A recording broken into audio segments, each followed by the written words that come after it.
Hello dear student, आप सभी का स्वागत है बजरंग ITI स्टडी के यूट्यूब चैनल में। आज का जो वीडियो है वह कंप्यूटर का वीडियो होगा और ये वीडियो स्पेशली डिज़ाइन किया गया है जिन पेपरों में कंप्यूटर आपसे पूछा जाता है। कंप्यूटर के क्वेश्चंस जिन जिन पेपरों में आपसे पूछे जाते हैं उससे संबंधित ये एक ही वीडियो होगा और इस वीडियो में मैं कंप्यूटर के आपको अधिकतम क्वेश्चन करवाऊंगा। और ये क्वेश्चन आपको, यदि आप कंप्यूटर पहले पढ़ चुके हैं या आपने नहीं पढ़ा है तब भी आपको बहुत अच्छे से समझ में आएगा। यदि आप एक बार पढ़ चुके हैं तो आपका इस एक ही वीडियो में पूरा कंप्यूटर का रिवीजन हो जाएगा। तो चलिए हम ज़्यादा देर ना करते हैं और स्टार्ट करते हैं अपना वीडियो। वीडियो में क्या खासियत होगी, देखिए वीडियो में खासियत होगी, एक ही वीडियो में कंप्यूटर के लगभग 500 क्वेश्चन कराए जाएंगे। कितने क्वेश्चन कराए जाएंगे? एक ही वीडियो में कंप्यूटर के लगभग आपको 500 प्रश्न कराए जाएंगे, ठीक है। और सभी प्रश्न स्लाइड के माध्यम से होंगे। और देखिए क्या क्या विशेषताएं होंगी कंप्यूटर में। इस वीडियो में, एक ही वीडियो में कंप्यूटर के लगभग 500 क्वेश्चन कराए जाएंगे। कितने क्वेश्चन होंगे? लगभग 500 क्वेश्चन आपसे कराए जाएंगे। सभी प्रश्नों का विस्तृत हल, मतलब फुल डिटेल में क्वेश्चन कराए जाएंगे चित्र के माध्यम से। और ये वीडियो किस किस के लिए लाभदायक होगा?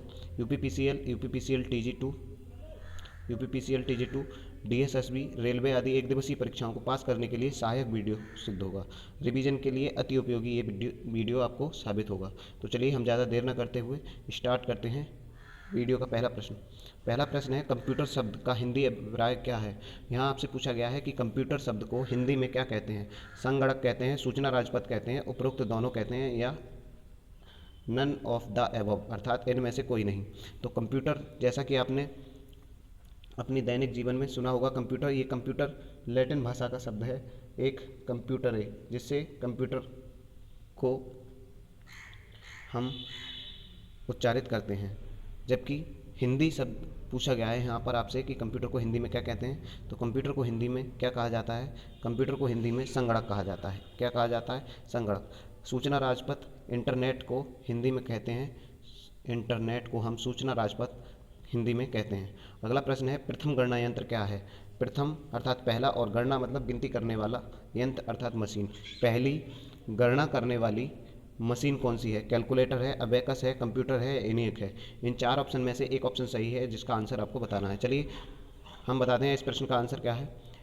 प्रथम गणना यंत्र है अबेकस। प्रथम गणना यंत्र है अबेकस। अब आपके मन में ये विचार आ रहा होगा कि अबेकस क्या था। तो देखिए 16वीं शताब्दी में ये, जिसको हम हिंदी में या अपनी साधारण भाषा में गिनतारा के नाम से जानते हैं, ये जो आकृति आपको दिखाई गई है यहाँ पर, ये आकृति जिसको हम अपनी साधारण भाषा में गिनतारा भी कहते हैं, ये आकृति अबेकस कहलाती है। इसका आविष्कार किस देश में हुआ? ये भी आपसे क्वेश्चन वीडियो में आगे पूछा जा सकता है। तो इसका आविष्कार चीन में हुआ था। कहाँ हुआ था? चीन अर्थात चाइना में। चलिए चलते हैं अगले क्वेश्चन पर। अगला क्वेश्चन क्या है? कंप्यूटर का दिमाग कहा जाता है। कंप्यूटर का दिमाग किसको कहते हैं? CPU, ARU, VJU, MDU। तो ये क्वेश्चन सभी जानते हैं, बच्चा बच्चा जानता है। जिसने कंप्यूटर को जरा सा भी पढ़ा है तो वह इस क्वेश्चन का आंसर जानता होगा। कंप्यूटर का दिमाग CPU को कहा जाता है। कंप्यूटर का दिमाग CPU को कहा जाता है। देखिए इस प्रकार से दिखता है कुछ कंप्यूटर का दिमाग। देखते हैं अगला। अगला क्वेश्चन है, अव्यवस्थित आंकड़ा तथ्य क्या कहलाता है? अव्यवस्थित अर्थात कोई भी तथ्य ऐसा है जिसको हमने व्यवस्थित नहीं किया है। यदि आपको मैं ABCD ये व्यवस्थित रूप में रखी हुई है, लेकिन यदि मैं इसको अव्यवस्थित कर दूं, अर्थात BC या BA ऐसे करके इसको लिख दूं, तब ये कुछ बनाएगा? ये पूछा जा रहा है। मतलब अव्यवस्थित जो आंकड़ा या तथ्य होता है उसको क्या कहते हैं? तो उसको हम क्या कहते हैं? उसको कहते हैं डाटा। व्यवस्थित डाटा को क्या कहा जाता है? व्यवस्थित डाटा को इन्फॉर्मेशन कहा जाता है। जबकि अव्यवस्थित, यदि आपसे अव्यवस्थित पूछा जाए तो अव्यवस्थित को क्या कहा जाता है? अव्यवस्थित को डाटा कहा जाता है। अगला क्वेश्चन है, अव्यवस्थित डाटा को प्रोसेस करने के उपरांत क्या प्राप्त होता है? यदि हम अव्यवस्थित डाटा को प्रोसेस कंप्यूटर को दे दें और कंप्यूटर उसको प्रोसेस कर दे तो उसको क्या बनाता है? सूचना बनाता है, डाटा बनाता है, कंप्यूटर बनाता है या इनपुट बनाता है? तो अव्यवस्थित डाटा को प्रोसेस करने के बाद क्या बन जाती है? सूचना बन जाती है। अव्यवस्थित डाटा प्रोसेस करने के उपरांत किसका रूप ले लेता है? यह सूचना का रूप ले लेता है। अगला प्रश्न है, EDP का अभिप्राय क्या है? EDP का पूर्ण रूप पूछा गया है। Electronic data process, electron data process, electronic data processing, electron default process. इस प्रश्न का सही आंसर कौन सा होगा? तो चलिए हम देखते हैं। इस प्रश्न का सही आंसर है इलेक्ट्रॉनिक डाटा प्रोसेसिंग। प्रश्न का सही आंसर है electronic data processing, electronic data processing. अगला प्रश्न देखते हैं। अगला प्रश्न क्या है, एटीएम का पूरा नाम क्या है? एटीएम का पूरा नाम क्या है? Automatic teller machine, all time money, any time money, American time machine, या फिर इसका पूरा नाम है अमेरिकन टाइम मशीन। हाँ, तो देखते हैं इस प्रश्न का आंसर क्या है। इस प्रश्न का आंसर है ऑटोमेटिक टेलर मशीन। एटीएम का पूरा नाम क्या है? तो एटीएम का पूरा नाम है ऑटोमेटिक टेलर मशीन। देखिए, अब एटीएम के बारे में कुछ एडिशनल जानकारी जान लेते हैं। एटीएम का जो आविष्कार किया गया था लंदन के बार कॉलेज की बैंक में किया गया था, और ये कब किया गया था? 27 जून 1967। 27 जून 1967 में दुनिया का पहला कैश देने वाला एटीएम लगा, जिसे जॉन सेफर्ट बैरन ने विकसित किया। किसने इसको विकसित किया? तो इसको विकसित किया था जॉन सेफर्ट बैरन ने। किसने विकसित किया? जॉन सेफर्ट बैरन ने। अगले क्वेश्चन की ओर चलते हैं। अगला क्वेश्चन है GIGO। GIGO का अर्थ क्या है? यहाँ पर फिर आपसे GIGO की फुल फॉर्म पूछी गई है।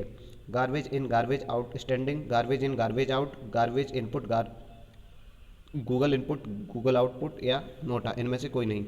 तो इस प्रश्न का सही आंसर क्या होगा? इस प्रश्न का सही आंसर होगा गार्बेज इन गार्बेज आउट। और जो बच्चे गूगल इनपुट गूगल आउटपुट लगा रहे हैं, मुझे लग रहा है कि उनको गूगल से ज़्यादा प्रेम है।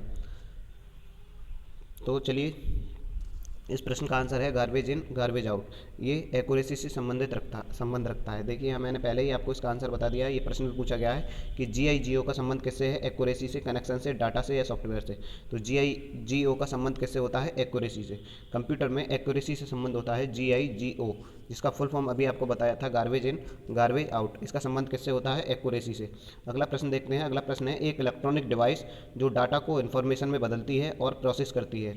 एक इलेक्ट्रॉनिक्स डिवाइस जो डाटा को इन्फॉर्मेशन में बदलती है और प्रोसेस करती है, क्या कहलाती है? प्रोसेसर कहलाती है। क्या कहलाती है? क्या कहलाती है? प्रोसेसर कहलाती है, कंप्यूटर कहलाती है, केस कहलाती है, या स्टाइलस कहलाती है। इन चार ऑप्शन में से एक ऑप्शन सही होगा, बताइएगा इस प्रश्न का आंसर। चलिए देखते हैं इस प्रश्न का आंसर क्या है। तो इस प्रश्न का आंसर है प्रोसेसर। एक ऐसी इलेक्ट्रॉनिक्स डिवाइस जो डाटा को इन्फॉर्मेशन में बदलती है, वह प्रोसेसर कहलाती है। अगला प्रश्न है, 8 नहीं है ये, 8 नंबर प्रश्न है। 8 नंबर प्रश्न है, अंक गणितीय गणनाएं करने के लिए प्रयोग किया जाता है। अंक गणितीय गणनाएं अर्थात 1, 2, 3, या फिर 1 × 2 × 3, इस प्रकार से ऐसी गणनाएं करने के लिए किसका प्रयोग किया जाता है? ALU का, RPU का, रोम का, या रैम का? तो ऐसी गणनाएं करने के लिए हम किसका प्रयोग करते हैं, यह पूछा गया है आपसे। चलिए देखते हैं प्रश्न का आंसर। प्रश्न का आंसर होगा option number A, ALU। ALU का फुल फॉर्म भी आपसे अगर पूछा जाए तो इसका फुल फॉर्म होता है अर्थमेटिक लॉजिकल यूनिट। ALU का फुल फॉर्म होता है अर्थमेटिक लॉजिकल यूनिट। अगला प्रश्न देखते हैं। अगला प्रश्न है, डाटा तथा निर्देशों का संग्रह करने के लिए प्रयोग किया जाता है। डाटा तथा निर्देशों का संग्रह करने के लिए अर्थात स्टोर करने के लिए हम किसको प्रयोग में लेते हैं? तो output unit, memory unit, in unit, या फिर आउटपुट सिस्टम, किसका हम प्रयोग करते हैं? तो हम किसी भी चीज़ को स्टोर करने के लिए किसका प्रयोग करते हैं? किसी भी चीज़ को या किसी भी डाटा को हम स्टोर करने के लिए प्रयोग करते हैं मेमोरी यूनिट का। ठीक है, आपने मोबाइल चलाया होगा इससे पहले, तो उसमें क्या डालते हैं? किसी भी डाटा को स्टोर करने के लिए मेमोरी की ज़रूरत होती है। वह इकाई जो CPU से डाटा लेकर उसे यूजर के समझने योग्य बनाती है। ऐसी कौन सी इकाई है इनमें से जो CPU से डाटा ले लेती है और उसको यूजर अर्थात हमें समझने के लिए बनाती है? आउटपुट डिवाइस, इनपुट यूनिट, या इनमें से कोई नहीं, नोटा। तो चलिए देखते हैं इस प्रश्न का आंसर। Output device. प्रश्न का आंसर है आउटपुट डिवाइस। आउटपुट अर्थात यदि हम कंप्यूटर को कोई इनपुट डाटा दे रहे हैं तो उसको हमारे समझने योग्य जो डिवाइस बनाती है उसको हम कहते हैं आउटपुट डिवाइस या आउटपुट यूनिट के नाम से जानते हैं। कंप्यूटर के द्वारा प्रोसेस किया गया डाटा बदल जाता है। कंप्यूटर के द्वारा जो डाटा प्रोसेस कर दिया जाता है वह किस में बदल जाता है? नंबर में, डाटा में, प्रोसेस में, इनमें से कोई नहीं। तो कंप्यूटर के द्वारा जो प्रोसेस किया गया डाटा बदल जाता है किस में? प्रोसेसर में बदल जाता है। किस में? प्रोसेसर में बदला जाता है। यहाँ पर बदला जाता है ये पूछा गया है आपसे, तो ये प्रोसेसर में बदला जाता है। कंप्यूटर का वह भाग जो अन्य सभी कंप्यूटर की गतिविधियों को कोऑर्डिनेट करता है। कंप्यूटर का एक ऐसा हिस्सा जो कंप्यूटर के अन्य सभी गतिविधियों को कोऑर्डिनेट करता है, क्या कहलाता है? मदरबोर्ड, CPU, कंट्रोल यूनिट, या लॉजिकल यूनिट। इन चार ऑप्शन में से सही आंसर कौन सा होगा?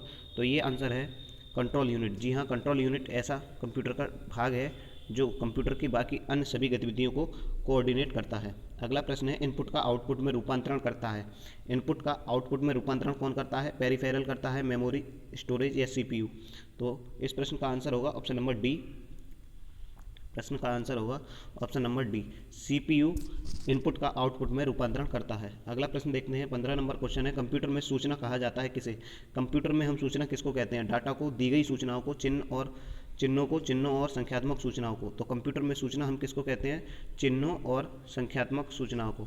चिन्हों और संख्यात्मक सूचना को हम क्या कहते हैं? कंप्यूटर के लिए सूचना कहते हैं। कंपेयर क्या है? कंपेयर क्या है? देखिए, ALU का अर्थमेटिक कार्य, ALU का लॉजिकल कार्य, ALU का इनपुट आउटपुट कार्य, या ये सभी। इस प्रश्न का आंसर यहाँ पर दे दिया गया है ए। हाँ, कंपेयर क्या है? कंपेयर ALU का अर्थमेटिक कार्य है। कंपेयर अर्थात किसी चीज़ से तुलना करना, ये किसका कार्य होता है? तो ये ALU का कार्य होता है। अगला प्रश्न है, कैलकुलेटर का आविष्कार किस वैज्ञानिक के द्वारा किया गया? जो कैलकुलेटर आप प्रयोग में लाते हैं, अब तो मोबाइल में ही कैलकुलेटर है, लेकिन इससे पूर्व में क्या होता था कि एक कैलकुलेटर मशीन अलग से आती थी, जिसको कॉमर्स वाले बच्चे या फिर जो साहूकार लोग होते हैं या जो बिजनेसमैन लोग ज़्यादा होते हैं, जिनको दुकान या फिर कोई भी प्रॉपर्टी डीलर वगैरह, जो हिसाब का जो काम जिनके पास रहता है, वो किससे करते थे? या कोई बड़ी गणना करनी हो, बड़ी कैलकुलेशन करनी हो, तो उसके लिए कैलकुलेटर को हम यूज में लाते हैं। यहाँ पर आपसे पूछा गया है कि कैलकुलेटर का आविष्कार किसने किया? Blaise Pascal, Charles Babbage, lady Agusta, Henry Cavendish. इस प्रश्न का आंसर होगा ब्लेज पास्कल। ब्लेज पास्कल नामक वैज्ञानिक ने कैलकुलेटर का आविष्कार किया था। किसने किया था? ब्लेज पास्कल नामक वैज्ञानिक ने कैलकुलेटर का आविष्कार किया था। अगला प्रश्न देखते हैं, एनालिटिकल इंजन का आविष्कार किसके द्वारा किया गया? एनालिटिकल इंजन का आविष्कार किसके द्वारा किया गया? जोसेफ मेरी jacquard, Blaise Pascal, Charles Babbage या लेडी अगस्टा। तो एनालिटिकल इंजन का जो आविष्कार किया गया था, वह किया गया था जोसेफ मेरी जैकवार्ड के द्वारा। किसके द्वारा? जोसेफ मेरी जैकवार्ड के द्वारा। एनालिटिकल इंजन का आविष्कार सन 1801 में जोसेफ मेरी जैकवार्ड ने स्वचालित बुनाई मशीन का निर्माण किया। ठीक है, अगला प्रश्न देखते हैं, बाइनरी प्रणाली का आविष्कारक किसे कहा जाता है? बाइनरी प्रणाली, यदि आप कंप्यूटर पढ़ते हैं तो उसमें 0 1, कंप्यूटर सिर्फ ये 2 ही डिजिट समझता है, जिसमें 0 का अर्थ होता है कंप्यूटर ऑफ तथा 1 का अर्थ होता है कंप्यूटर ऑन।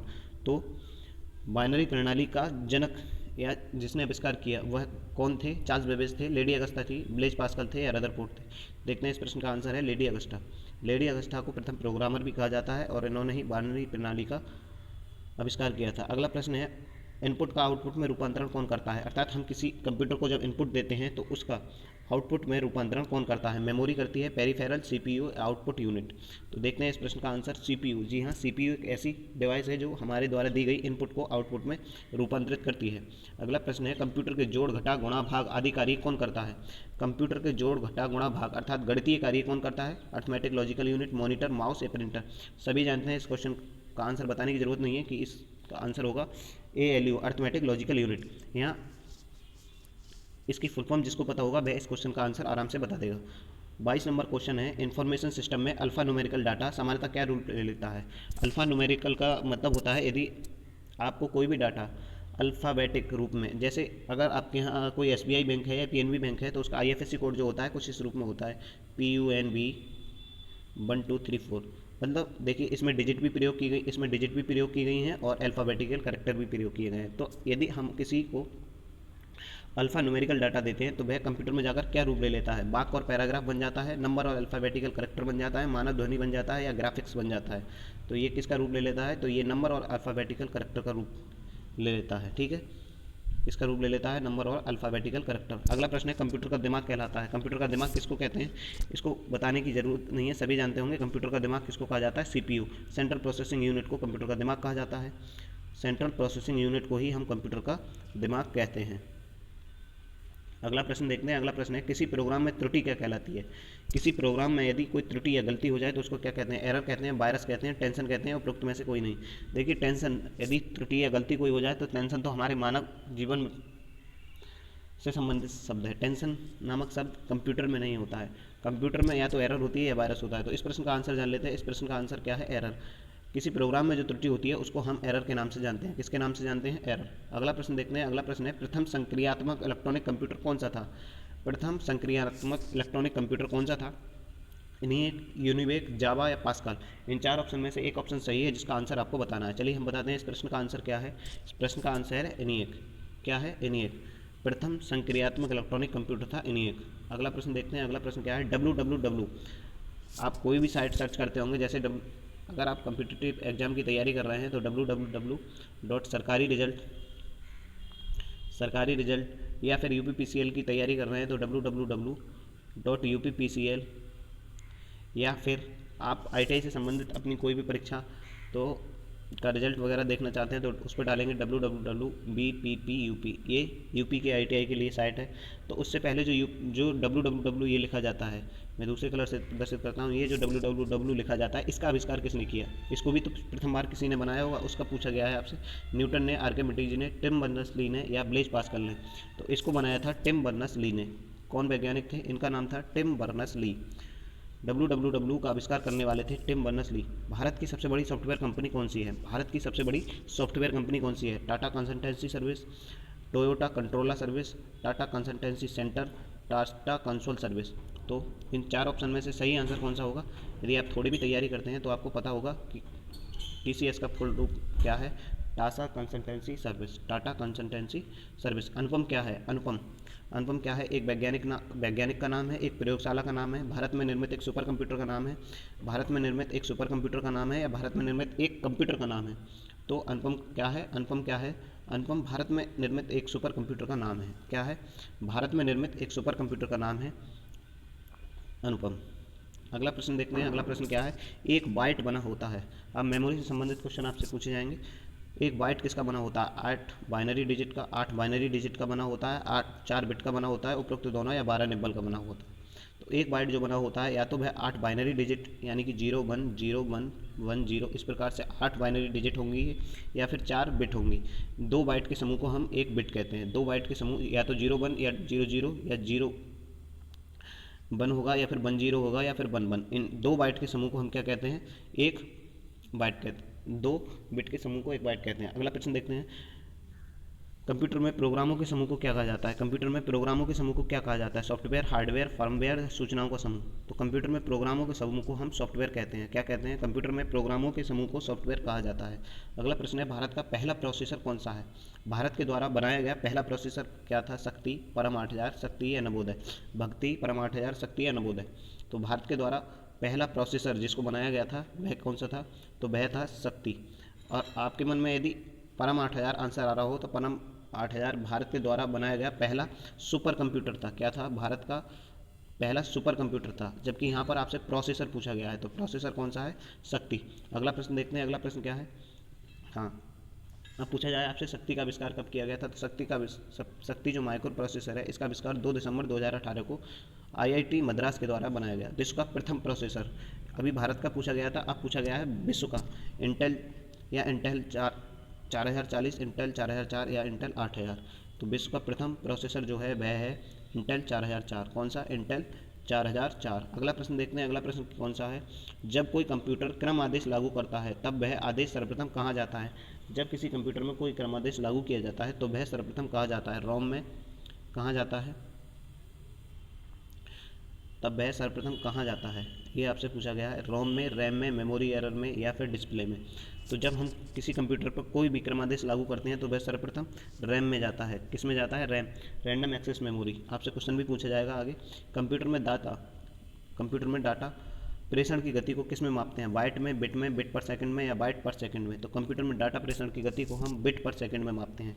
किस में मापते हैं? बिट पर सेकंड में। अगला प्रश्न देखते हैं। अगला प्रश्न कौन सा है? देखिए, अब आपसे क्वेश्चन पूछे जाएंगे MS ऑफिस से संबंधित। अब आपसे question MS office, Microsoft office से क्वेश्चन पूछे जाएंगे। तो चलिए अब स्टार्ट करते हैं हम MS ऑफिस के क्वेश्चन। पहला क्वेश्चन है, MS वर्ड में न्यूनतम जूम कितना होता है? न्यूनतम जूम अर्थात छोटा और बड़ा करना जो होता है वह MS वर्ड में न्यूनतम जूम कितना होता है? 20%, 15%, 25% या 10%? तो MS वर्ड में न्यूनतम जूम होता है 10%। कितना होता है न्यूनतम जूम? 10%। ठीक है। यदि आपसे पूछा जाए बाई डिफ़ॉल्ट जूम कितना होता है, तो बाई डिफ़ॉल्ट जूम होता है 100%, अर्थात पहले से ही। बाई डिफ़ॉल्ट का अर्थ होता है पहले से ही। न्यूनतम आपको बता दिया। अधिकतम पूछा जाता है, अधिकतम कितना होता है, तो अधिकतम होता है 500%। अगला प्रश्न है, MS वर्ड में अधिकतम जूम कितना होता है? ये क्वेश्चन मैंने आपको अभी बता दिया। यदि अधिकतम पूछा जाए तो 500% होता है। कितना होता है? 500% होता है। MS वर्ड में अधिकतम जूम कितना होता है? 500% होता है। अगला प्रश्न है, MS वर्ड को ओपन करने के लिए एक शॉर्टकट की का प्रयोग किया जाता है। यदि हम सर्च बार की मदद से MS वर्ड को ओपन करते हैं तब हम वहाँ सर्च बार में क्या डालेंगे? विन वर्ड डालेंगे, विंडो डालेंगे, या विंडो +R + विन वर्ड डालेंगे, या A और B बहुत डालेंगे। तो देखिए सर्च बार में क्या करेंगे, सबसे पहले विंडो +R दबाएंगे, तब हमारा क्या होगा? सर्च बार खुल जाएगा और उसमें हमें विन वर्ड टाइप करना होगा।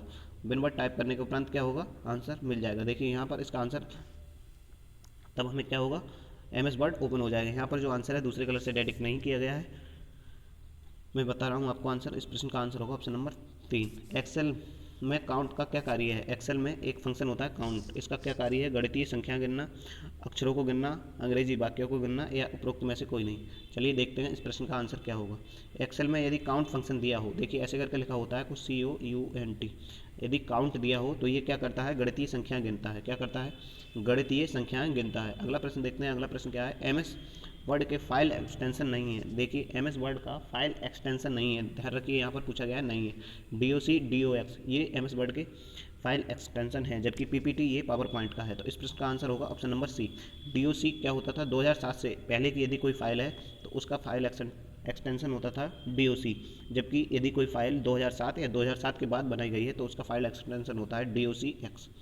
अगला प्रश्न देखते हैं। MS वर्ड के फाइल एक्सटेंशन नहीं है, AC का आंसर है PPTX, जो मैंने बता दिया आपको। अगला प्रश्न देखते हैं। प्रिंट का विकल्प किस मेन्यू के अंतर्गत आता है? जब आप किसी भी चीज़ को प्रिंट करना चाहते हैं, यदि उसकी वो सॉफ्टवेयर सॉफ्ट कॉपी कंप्यूटर पर जो हमें दिखती है वह उसकी सॉफ्ट कॉपी होती है, जबकि यदि हम उसकी हार्ड कॉपी लेना चाहें अर्थात उसको प्रिंट करना चाहें तो प्रिंट का जो विकल्प होता है किस मेन्यू के अंतर्गत होता है? एडिट, फिल, फाइल या होम। एडिट का विकल्प किस मेन्यू के अंतर्गत होता है? प्रिंट का विकल्प होता है एडिट के अंतर्गत। अगला प्रश्न देखते हैं। अगला प्रश्न है अंडो, रीडो, कट आदि कमांड कहाँ पाए जाते हैं? अंडो, रीडो और कट ये कमांड कहाँ पाए जाते हैं? फाइल में, होम में, एडिट में या नन। ये कहाँ पाए जाते हैं? तो ये पाए जाते हैं एडिट में। अंडो, रीडो और कट ये तीनों कमांड एडिट विकल्प के अंतर्गत पाई जाती हैं। अगला प्रश्न है नोटपैड क्या है? नोटपैड एक प्रकार का सॉफ्टवेयर है। कैसा सॉफ्टवेयर है? प्रेजेंटेशन सॉफ्टवेयर है, टेक्स्ट एडिटर है, इनमें से कोई नहीं है या एक खाली सॉफ्टवेयर है। तो ये क्या है? ये एक प्रकार का टेक्स्ट एडिटर है, अर्थात इस पर हम कुछ टेक्स्ट लिखकर उसको एडिट कर सकते हैं। MS वर्ड में बाय डिफ़ॉल्ट कौन सा मेन्यू एक्टिव होता है? यदि हम MS वर्ड को ओपन करें तो सबसे पहले उसमें कौन सा मेन्यू एक्टिव होता है अपने आप से ही? होम, एडिट, फाइल या व्यू। तो यहाँ पर एक्टिव होता है होम मेन्यू। कौन सा मेन्यू एक्टिव होता है? Home menu. अगला प्रश्न देखते हैं। अगला प्रश्न है MS वर्ड में सबसे पहला विकल्प कौन सा पाया जाता है? MS वर्ड में सबसे पहले जो विकल्प पाया जाता है वह कौन सा होता है? होम, एडिट, फाइल या व्यू। तो MS वर्ड में सबसे पहले जो विकल्प पाया जाता है वह पाया जाता है फाइल, जबकि एक्टिव कौन सा होता है? Home menu. अगला प्रश्न देखते हैं। अगला प्रश्न कौन सा है? भारतीय मुद्रा का प्रतीक किन दो भाषाओं से मिलकर बना है? ये CCC 2019 के दिसंबर एग्जाम में आपसे क्वेश्चन पूछा गया था, वहीं से क्वेश्चन उठाया गया है। भारतीय मुद्रा का जो प्रतीक है R ऐसे लिखा हुआ है उस पर, ये किन दो भाषाओं से मिलकर बना है? गुजराती व रोमन, हिंदी और अंग्रेजी से, हिंदी और बंगाली से, देवनागरी और रोमन लिपि से। तो इसका अर्थ है, इसका जो आंसर है वह है ऑप्शन नंबर D, देवनागरी और रोमन लिपि से भारतीय मुद्रा पर बना हुआ ये प्रतीक चिन्ह लिया गया है। अगले प्रश्न देखते हैं। अगला प्रश्न क्या है? MS वर्ड में स्ट्राइक थ्रो का अर्थ क्या है? MS वर्ड में यदि स्ट्राइक थ्रो शब्द प्रयोग किया जाए तो इसका अर्थ क्या है? टेक्स्ट, दिए गए टेक्स्ट को रेखांकित करता है। यदि कोई टेक्स्ट लिखा हो, जैसे ये करना लिखा है और इसके नीचे यदि रेखांकित करने का मतलब है इसको अंडरलाइन कर देता है। दिए गए टेक्स्ट को तिरछा कर देता है। यदि ऐसे लिखा हुआ है करना और इसको मैं ऐसे तिरछा लिख दूँ या ऐसा तिरछा कर देता है, या दिए गए टेक्स्ट पर बीच में एक लाइन खींच देता है, या क्या करता है इसके बीच में एक लाइन खींच देता है।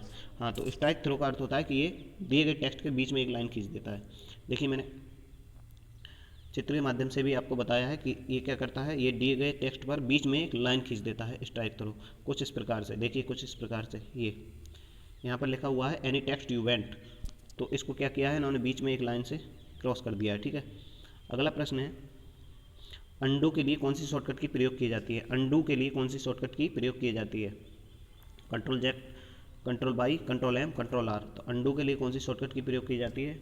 Ctrl+Z, जबकि रीडू के लिए Ctrl+Y। अगला प्रश्न देखते हैं। अगला प्रश्न कौन सा है? किसी भी एक्शन को परफॉर्म करने के बाद फिर से पुनः पहली जैसी स्थिति में आने के लिए हम किसका प्रयोग करते हैं? अर्थात यदि हम कोई काम कर रहे हैं, ठीक है, और यदि हम उसको डिलीट करते हैं, डिलीट कर देने के बाद पुनः हम उसी स्थिति पर वापस आना चाहते हैं, तो उसके लिए हम किसका प्रयोग करेंगे? अंडो का, रीडो का, कट का या कॉपी का। तो इसका आंसर देखते हैं क्या है। इसका आंसर है अंडो। और अभी मैंने इससे पहले के कुछ प्रश्न में आपको बताया था कि अंडो की शॉर्टकट की क्या होती है। अंडो की शॉर्टकट की क्या होती है? Ctrl+Z, जबकि रीडो की क्या होती है? Ctrl+Y। माइक्रोसॉफ्ट ऑफिस का प्रथम संस्करण कब विकसित किया गया? MS ऑफिस का जो पहला वर्जन था वह कब आया था? 20 नवंबर 2020, 20 नवंबर 2001, 19 नवंबर 2020 या 21 अगस्त 2005। तो इसका पहला संस्करण आया था 19 नवंबर सन 1990 को। MS ऑफिस का प्रथम संस्करण कब आया था? 19 नवंबर सन 1990 को। MS ऑफिस का प्रथम संस्करण किस नाम से प्रकाशित किया गया? अभी पूछा गया था कि आया कब था? आया था 19 नवंबर सन 1990 को। जबकि पूछा गया है आपको कि जो पहला संस्करण था वह किस नाम से आया था? ऑफिस 2.0, ऑफिस 1.0, ऑफिस 3.8 या ऑफिस 1.6। MS ऑफिस का प्रथम संस्करण आया था ऑफिस 1.6 के नाम से। अगला प्रश्न देखते हैं। अगला प्रश्न है MS ऑफिस को 2019 जो था उसका वर्जन कब आया था? 20 जनवरी 2017, 10 फरवरी 2018, 15 मार्च 2020 या 24 सितंबर 2018। तो MS ऑफिस का जो लेटेस्ट वर्जन है वह आया था 2019 24 सितंबर 2018 को। कब आया था? 24 सितंबर 2018 को। MS वर्ड का पहला संस्करण किस नाम से? वहाँ MS ऑफिस का पूछा गया था, जबकि आपसे पूछा गया है यहाँ पर MS वर्ड का पहला संस्करण किस नाम से आया? वर्ड के नाम से, MS वर्ड के नाम से, MS वर्ड 0.1 के नाम से या MS वर्ड 2.0 के नाम से? तो ये आया था MS वर्ड का जो प्रथम संस्करण था वह आया था MS वर्ड 0.1 के नाम से। अगला प्रश्न देखते हैं। निम्नलिखित में से MS ऑफिस का वैध संस्करण नहीं है, अर्थात इनमें से एक ऐसा संस्करण है जो MS ऑफिस का वैलिड नहीं है। 2003, 2005, 2007 या 2010? तो इस प्रश्न का आंसर देखते हैं।